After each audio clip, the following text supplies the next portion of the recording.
urebe iyi video witonze wowe uri kunyumva cyangwa se undi muntu wese funguye iyi video. Bantu mukunda gukabya, bantu mukunda kwikina cyangwa se mukivuga imyato, mukivuga ibigwi mukikina cyangwa se wa muntu utagira ibanga, wa muntu utabika ibanga. Buriya ntabwo uba ugomba kuvuga ikintu ugiyeho. Ujya ureka ibyavuye mu byo uri gukora cyangwa se mu byo uri kuvuga ari byo bikuvugira. Ureka ibikorwa byawe bikuvugira. Muri imbuga nkoranyambaga, posti, status ntabwo ari ngombwa, ntabwo zikeneye kumenya imvune zawe, kwihiringa kwawe. Ujya ureka abantu ibyo wari urimo, imvune zawe, biki byose babibonere mu byo wagezeho, bya bintu bifatika.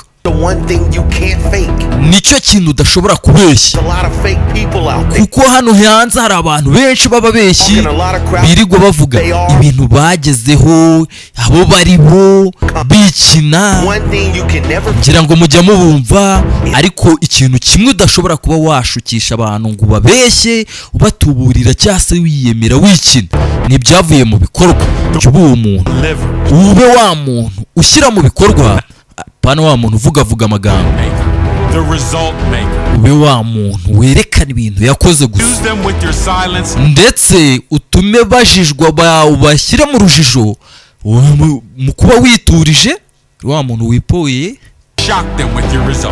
Ariko nanone ibyo wagezeho nibiza bibakange, bibatungure. Uvuge make, usohoze byinshi. Uvuge make, ukore byinshi. Hari ukuntu bajya bavuga ngo iyo wubaka ibintu byawe mu mutuzo, buriya ngo nta muntu wamenya uko yakwataka cyangwa se buriya n'abanzi baravuga bati twakwataka duhereye. Rero ngo ntugahe abanzi amahirwe yo kuba bakwataka mbere y'uko ukora ikintu. Jya ugikora mu mutuzo, ndetse ibyavuye muri icyo kintu bibatungure.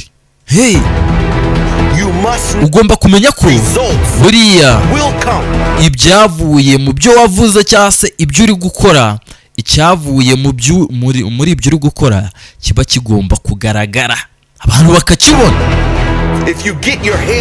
Nushyira umutwe wawe ukawubika mu kazi kawe, ntabwo ugomba kubwira abantu icyo uhugiyeho cyangwa icyo uri gukora cyangwa se icyo ugiye kuba cyo, cyangwa se ngo ubibereke. Ibyavuye mu bikorwa byawe, imico yawe, imvune zawe, ubushobozi bwawe, cyangwa se kuba uri umuntu urenze, bajye babibonera mu byo wagizeho, apana mu magambo yawe uvuga. Ntabwo bikenewe, nta nubwo ari ngombwa kubwira abantu ko uri umuntu urenze cyangwa se uri agatangaza. Ahubwo wowe n'ubu igihe nikigera ukaba umuntu urenze, abantu bo bazaza babikwibwirira, apana mu magambo, mu myaka. Jya ureka ibyo wagezeho bikuvugire, ureke ibikorwa bikuvugire, ndetse ubacanganyikishe kuba witurije nta kintu utangaza. Ariko nanone nibakubura cyangwa se hari ibintu wibereyemo bakabona ibyo wagezeho, ubabwira ati ngiye muzika ari ngiye wakoze biriya gutya na gutya, ubibereka, bajye bikanga ndetse bibatungure. Imico yawe mu kazi, kwihiringa no mvune zawe, ubushobozi bwawe, ndetse no kuba uri umuntu urenze, tujye tubibonera mu byo wagezeho, apana mu magambo yawe. Buriya abantu turabagira, tugira abantu batubwira, ngira ngo buri muntu agira uwo muntu uza akamwumvisha uburyo ari umuntu urenze, umuntu ufite ibitekerezo, wa muntu mbese ubona ko ufite imishinga, ariko wareba ibintu yagezeho ukabibura. Rero ngo ntukabe uwo muntu, jya uba wa muntu ushyira mu bikorwa ndetse ubereke ibintu wagezeho. Ariko nanone ntuhe amahirwe abantu, abanzi n'abandi, mu kuba watangaza ibintu byawe ubipostinga cyangwa se ubishyira ahantu runaka ku karubanda utarabikora. Bana mu magambo, ibyo nibyo bizaba byiza, ndetse ni nabyo bizagufasha kugera ku bintu byawe nta nkomyi, nta mbogamizi, cyangwa se nta bagambanye turabagira cyangwa se abanyeshyari. ureke ibikorwa byawe byo bisakuza, ariko